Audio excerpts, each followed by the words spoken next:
Welcome to the Relationship Manifesto. It's another brilliant weekend in Thailand. The sun is streaming in and through the window, and the temperature is up in the lower 30 degrees C.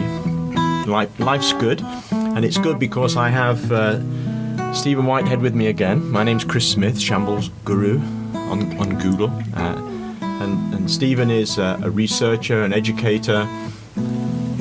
He's an academic, an author, and in fact he's building a new fishing pond in his garden as well at this time, I think. Is that right? Yeah, that's right. Well, I'm not building that. I've got someone doing it. Okay, so he really is multi-talented. And this is episode 9 of the podcast series, and we're focusing on chapter 8 in the book, The Relationship Manifesto, and chapter 8 is called Women Have Changed, Have You? Stephen, your elevator pitch, 60 seconds. What is this chapter about? This chapter is about the way in which women have dramatically changed over the last half century. And the question is, have you? I'm putting that obviously to men. I know women have changed, or the vast majority of them. Certainly middle-class women around the developed and developing world have changed and are continuing to change. So this chapter explores to what extent they've changed, why they've changed, and it raises the critical question to men: have you changed? Because if you haven't, you're going to have to. It's this changing gender dynamic, this emergence of a different type of femininity is probably the most important single factor influencing the state of modern relationships today. And this is what this chapter explores this, and it gives some pointers to the way in which men are reacting to this emergence of a more confident, more assertive, more ambitious type of femininity. Okay. Now, I think we've covered on some of these aspects in earlier podcasts, but the nice thing about this is going to synthesize them and bring them all together a little bit more clearly. Is that? Yeah, you have touched on you've touched on these in the previous eight podcasts in some respects. So it's just collating it all together. So you wanted to start off with how they've changed, was that right? Or there's a new type of femininity out there. It's ambitious, it's independent, it's not necessarily maternal, it's highly individualistic, it's sexually expressive, it's confident, and it's educated. These women are replacing men at the top and fast. I'll give you some facts here, some data. In the Asia Pacific region, that it's got the highest percentage of women in senior management positions of any area in the world. That's 27%. Across the European Union, 40% of company directors now are women. Across the developed and developing world, females are outperforming males in all sectors of education. In the West and increasingly in the East, more women go to university than men, and they're getting higher grades. In the UK, women now own 50% of the nation's wealth, and it's estimated that'll go up to 60% over the next 30 years. The fact is that in the US and the UK, it's predicted to be that women professionals will be earning more than men professionals. That's a dramatic change, and we're seeing that now, where in the past the beginning of this shift was more women into work, but not necessarily in professions that had been dominated by men, or not necessarily earning the same level of salaries. But both of those factors now are starting to go. We're seeing more women moving into all sorts of work. So there's an increase in women in full-time work. Their earning and spending power is going up. They're in the professions, both male and female-dominated professions. They're in self-employment. They're in management, from middle through to senior. They're in higher education, and they're generally experiencing upward social mobility. The other side of this, and it's not a negative, it's just a fact, is an increase in divorce rates, an increase in the number of single people, a decline in marriage, a decline in the birth rate, especially with educated middle-class women. By 2030, 46% of British men will be unmarried, and 40% of British women. In Singapore, for example, the divorce rate has doubled in 10 years. In China, the divorce rate has been rising at 20% a year for the last decade at least. Thailand and Taiwan now have some of the fastest rising levels of divorce of any country anywhere in the world. So what we're seeing in the East, which has largely remained removed from all this change, we're seeing now the same sort of patterns of increased divorce, increasing number of singletons, as we've seen now over the last 20 years in the West. So it's a global phenomenon. Is it plateauing out, or is it growing? It's growing.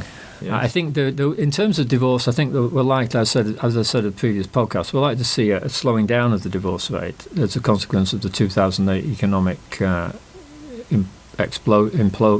implosion, if you like. But I think that's just temporary, because it's expensive to get divorced, and people might just delay it. Yes. Simply because of that cost factor. But no, it's changing. It's changing rapidly. I'll give you one instance for me that stands out in the way in which this has changed rapidly and quickly. And we've touched on, I know, in previous podcasts about the speed of social change.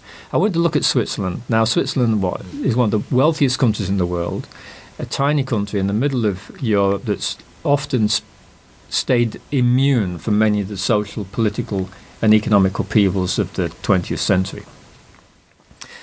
Now, in Switzerland, women weren't given the voting rights until about 1971 or thereabouts. But even then, in 1971, it was still resisted by parts of Switzerland. So the consequence was, it wasn't until about the early 1990s that Swiss women got universal suffrage, the universal right to vote. Today, 2011, you've now got more women cabinet ministers than men. So you've gone from a situation in a small country, largely considered to be a developed and advanced country, though socially it wasn't, not in terms of gender. It's gone from 0 women in politics, Yes.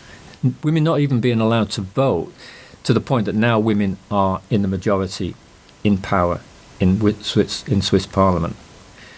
And that sort of change, although it's been very rapid in Switzerland, that is going on around the world, and I don't see anything changing it, because for one simple reason, we've got women going through higher education in greater number than men, and we've got them succeeding and getting better grades than men. Now, in a global capitalist economy that's got to be based on where organisations need to be functioning around meritocracy and not gender stereotype. If you're a manager, whatever your gender, if you want to pick the best people for the job are going to be women, because they're going to be the ones with the education. And if women choose to have a career and choose not to go into marriage, choose not to have children, which increasingly they are doing, then the consequences of that is a shift in economic power. For me, globally, women are now the confident gender. It's not men. Men are on the back foot, and this really impacts on relationships, because the idea of the man being the male breadwinner, Yes. the protector, Yes. the guy who brings home the money, looks after the family, the patriarch, this model is dying away. I welcome its demise. I never felt it was a healthy situation anyway, but it's going. It's going, and in terms of the male breadwinner nuclear family, that's virtually extinct now in the West.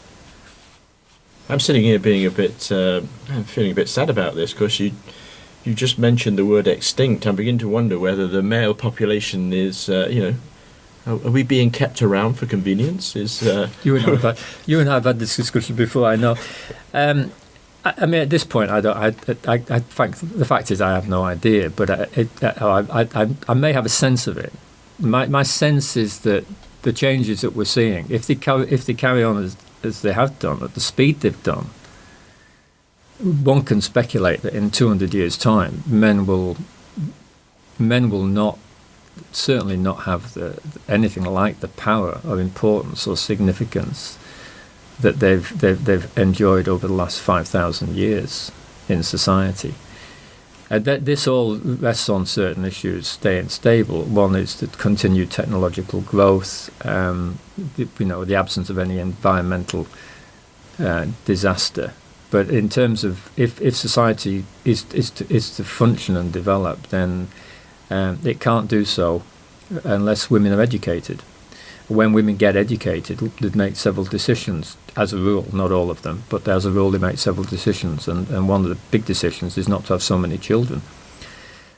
So we need an expansion of the female middle classes. If we're going to reduce the birth rate, that's one way where it's going to be. And frankly, women, you see many lesbian couples, they don't need a man around. They can bring up children very comfortably, very well. As a lesbian couple, gay couples can do the same. I've got many gay friends who are in this situation of bringing up children without a woman around, and many lesbian couples without a man around. So where does this leave men? I tell you where it leaves men. It leaves the guy who's seen to be strong, unyielding, the workaholic salary man, company man.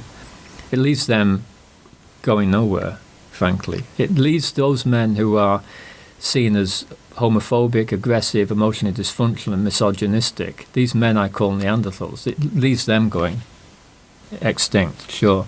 I don't see women wanting to be with men like that. The macho man, the macho masculinity, it's become passé.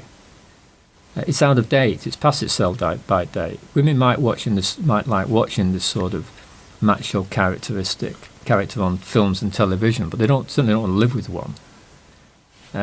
So the John Wayne characters have made way for a different type of masculinity, a different male breed, and we're certainly seeing that out here in Asia. The emergence of much more feminine types of males. They're called out here, they're called girly men, or they're called herbivorous males. In the West we call them metrosexuals, and there's increasing evidence that this is not just a temporary social phenomena. But we're seeing the emergence of a different type of masculinity, one which is much more comfortably expressed in a feminine type of being. So can you clarify what the characteristics of that type of guy would be? Well, what we're seeing in Japan and we're seeing it in South Korea corresponds with what we're seeing in the West in terms of this metrosexual masculinity. This is a masculinity which is it's not gay, it's straight masculinity. But these are men who are not necessarily interested in fast cars or career success or designer clothes or trophy wives. There's a different type of. It's more feminine. It's more sensitive. It's more selfless, and it's more expressive. It's more emotionally functional. It's not emotionally dysfunctional. And you said yourself, it's more feminine. It's more feminine. What we're seeing is a mixing of the feminine and the masculine now in society, where men are engaging more with feminine characteristics, or what are considered to be feminine characteristics, not retreating back to the old boys' own club type of style of behaviour. Yes. And we're seeing more women who are picking up some of these masculine characteristics as they go into work and into positions of management. So it's a blurring, it's a blending, if you like, and this gender blend may well in time not actually end up with men disappearing, but it'll end up with a more androgynous characteristic, and that's. But it will be resisted. It is being resisted, sure, but it's the impetus for change, which is being driven by women and now by some men, is unmistakable. So this is an evolution you think is not might happen, but is going to happen? Well, it's certainly happening. It's happening now. It's happening now, sure. Where it's going to take us in the long term, you can only speculate. It is resisted. So what I'm seeing in terms of, if we ask the question, how are men responding to this? Can we see some patterns of response from men to this emergent, stronger, more assertive femininity? Yeah, there's three responses from men. One is those men who are what I call reflexive men. They're comfortable, they've adapted to it. Whether they're metrosexuals or whether they're called the herbivorous males of Southeast Asia, or whether there's pro-feminist men, or whether there's men who are able to work between a masculine and feminine. Maybe house husbands. We're seeing a big increase in the number of house husbands in the West. Men who are comfortable taking on these roles. Yes. That's one response. The other response is retreat. These are men who are confused, depressed, anxious, unable to develop relationships with modern women.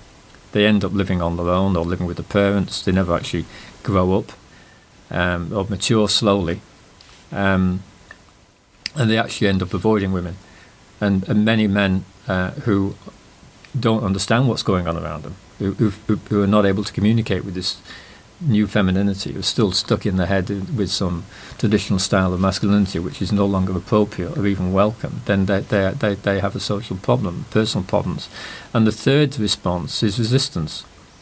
And we're seeing increasingly this in religions, we're seeing it in Islam, we're seeing it in Christianity, where there's a more radical response by many men to the emergence of women's freedom, women's power, women's empowerment, women's individual expression. And this is blatantly misogynistic, it's often quite brutal, and these men are quite angry.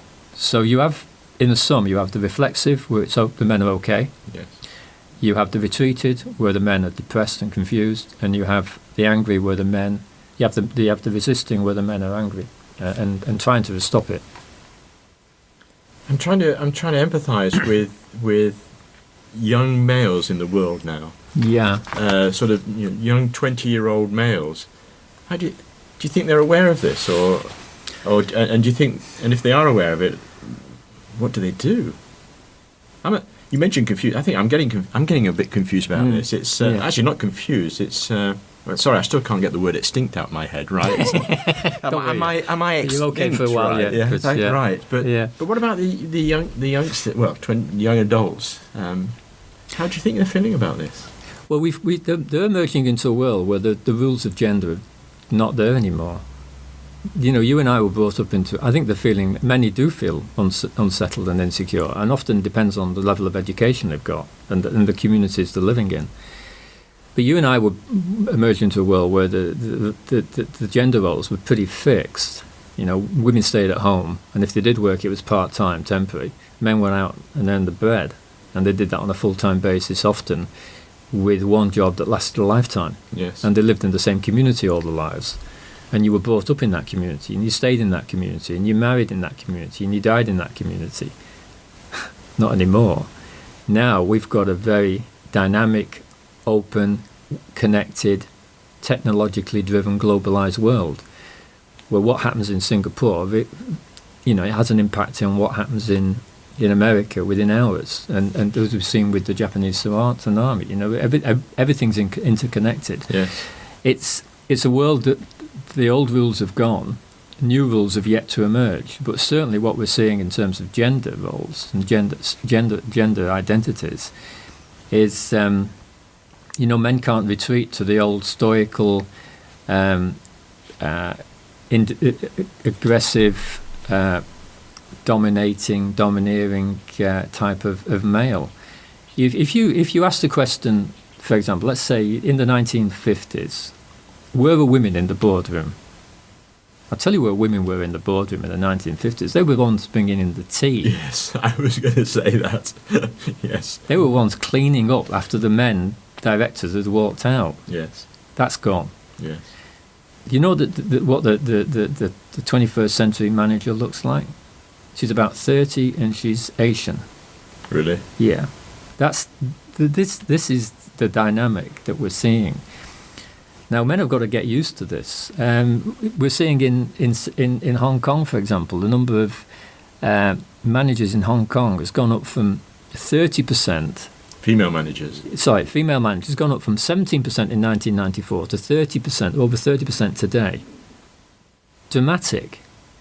The portion, and again staying with Hong Kong, the proportion of single mother households in Hong Kong has gone up by 95.5% between 1991 and 2001, and it's still increasing. So what you've got there, you've got more women in management, more women in paid employment, and you've got more women living on their own, bringing up kids on their own. Where are the men?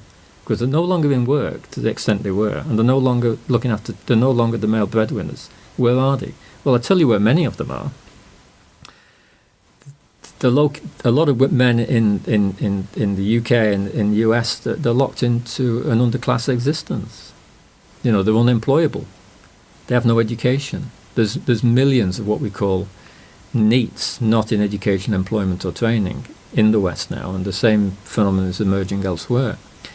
They're not getting into education. The consequence of not getting into education and not getting into employment, and they are on the edge economically, socially, and culturally. And often those sorts of groups then gravitate to some sort of macho style of male behaviour, often through gangs and associated criminality. But that just reinforces the social marginalisation, their exclusion from society. It doesn't encourage it.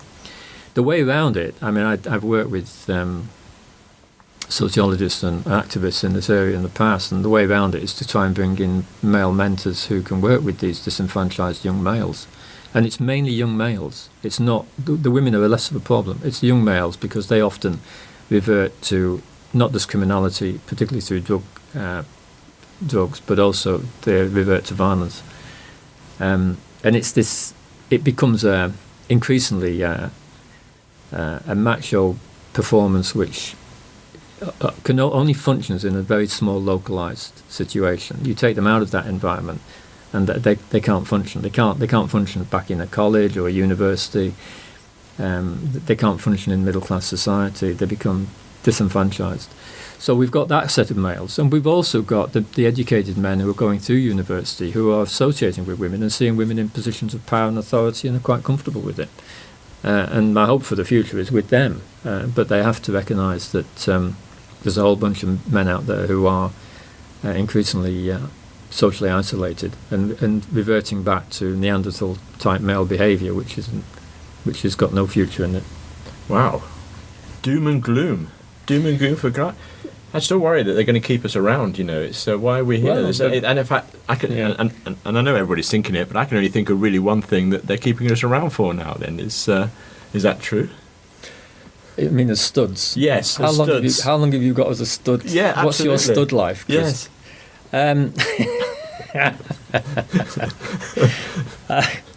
Well,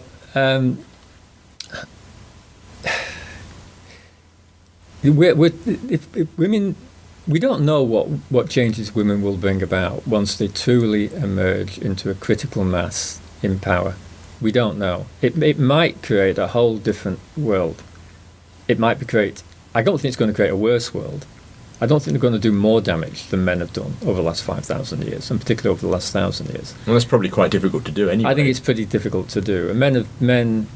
Let's be honest here. Men have built empires, but they've slaughtered in their billions in the process of doing it.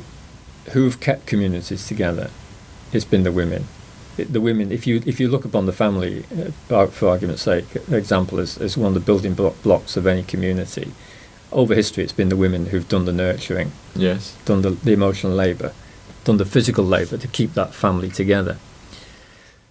We're into new territory, and I think men have to find a new role, and they have to. Then for some men that will be going on as house husbands, and we're seeing many of those. There's probably well over 100,000 now in the UK alone of house husbands. These are men, often I have to say they're middle class, educated men who've just decided to opt out of work, and are now relying on their spouse to bring the money in. And these women can do because they are very competent, very able, and very successful professionals in their own right.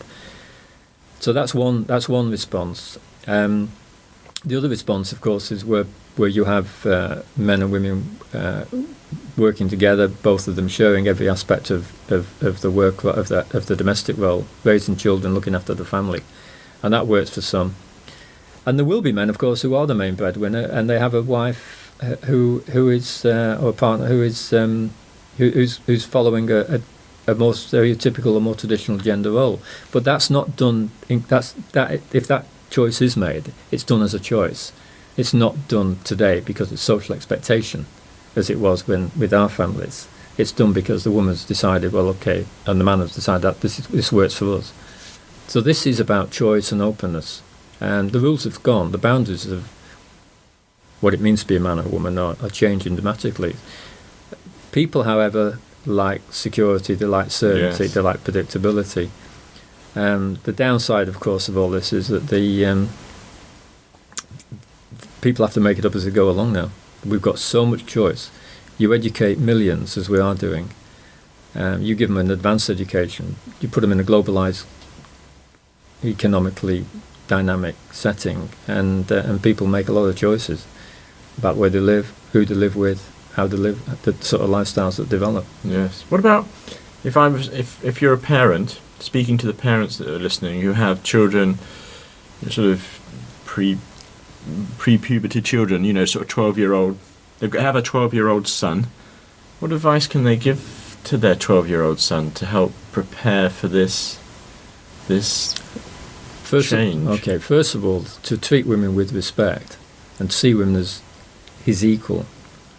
And a 12-year-old in education today, particularly in the UK and same in the States, he's got to go through a particular test, and that test is to maintain his social credibility with his peers, particularly with his male mates. Yes. And not necessarily be seen as a nerd, not necessarily seen as an outcast within. I'm not talking with the teachers, but with his peers, which is where the real social pressure is, and somehow negotiate all that and do well at school. It's a very difficult one. What we find in schools at that age, in secondary, because you're talking 12, 13-year-olds, we're talking about secondary education. There are almost tribes operating in schools, and the tribes have gender characteristics. So it's different tribes for the women, for the girls, and different tribes for the boys. But what we've got is predominantly is an issue that being a boy in a school and being a boy who's got a lot of peer respect, then probably that doesn't come with being successful as educationally. It doesn't come with being a swot or being over keen on the studying. So it's trying to be cool as a young 12-year-old boy, but still maintain the success in the school. And teachers have to be aware of this a lot. The subdynamics, subcultures going off in a classroom are quite often beyond the teacher's recognition, but they are, and certainly beyond the teacher's power. But they have to recognise it, try and get into what's happening, and work with children. The educator side of me wants to ask this. It's not really on task completely, but No.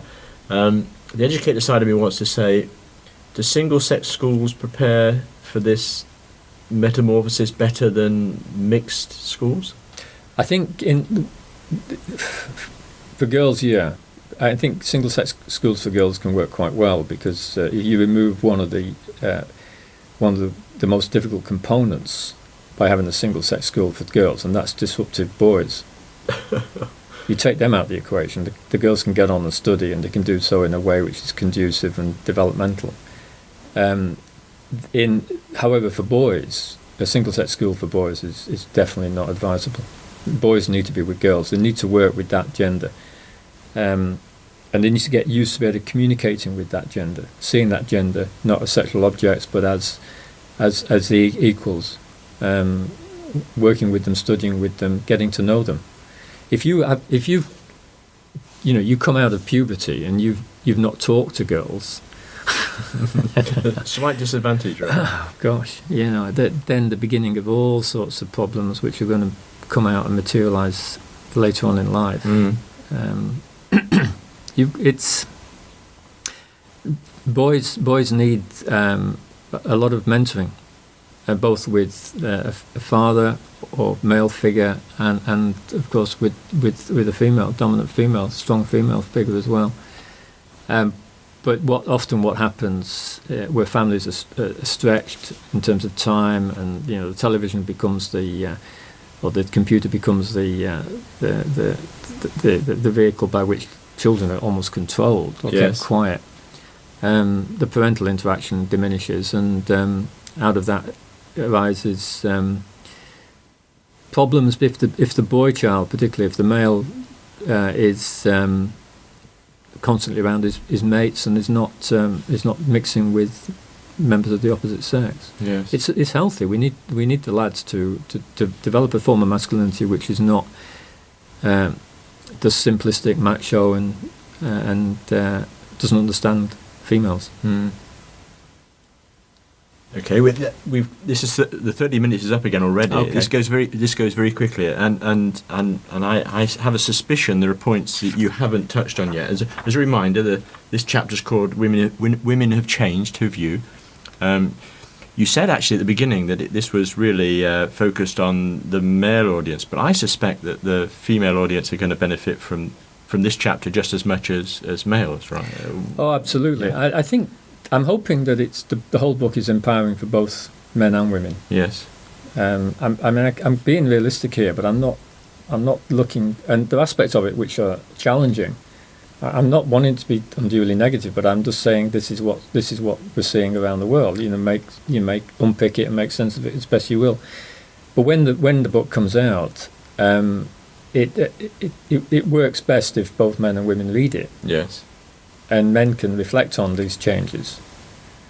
I think I'm getting the sense now, you and I talking, I'm saying a lot to you that we hadn't talked about before. You're reflecting on that. Yes. But this is the reality of the world, and I think that we're in now, and I think men need to hear this message.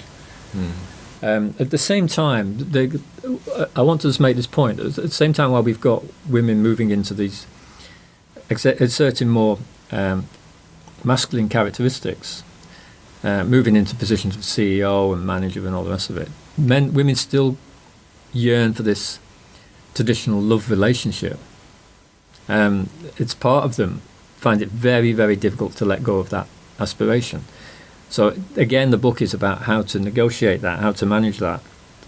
I want to just finish off here, because I know we're getting to the end. It's practical suggestions. I think what I'm saying is what needs to change here are not women. They've already done so. And absolutely, women are not going to go back in the particular gendered box anytime soon, if ever. That's why the suggestions I've got are aimed at men. That first of all, they need to wake up to what's happening. And particularly, heterosexual men need to become a little bit more feminine. They need to get more comfortable with themselves in a sensitive, reflexive way. They need to present themselves as more emotionally open, more communicative, more gentle, more caring and responsive. The bottom line is this: the aggressive, emotionally dysfunctional macho male is an endangered species, and if any men are going to become extinct first, it's going to be him. Okay, this is an interesting conversation today. I'm not sure how I'm feeling. I'm feeling a bit like I felt quite a few years ago when somebody reminded me that I was actually biodegradable. So adding that biodegradability element to what you've been saying today, I'm on a real low, right? It's. Okay. I think I should. We'll go out and have a beer now. Deep freeze some of my sperm and then I can retire. Well, okay, that's interesting, says he hesitantly. I hope listeners have found it so. A reminder, and this will be a crack record to some of you if you've been listening to all of them, is please visit the blog, relationshipmanifesto.posterous.com. Leave some comments there, plus or minuses, and we'll hope to see you again next weekend, when the chapter we will be looking at is actually chapter number 9 in the book, and the title of that is "Always Be Honest, Especially when you don't have to be." I have a feeling I might be losing some sleep over that one as well. Actually, it's okay. Thanks very much. See you all again next week. Have fun, everybody. Thanks. Bye.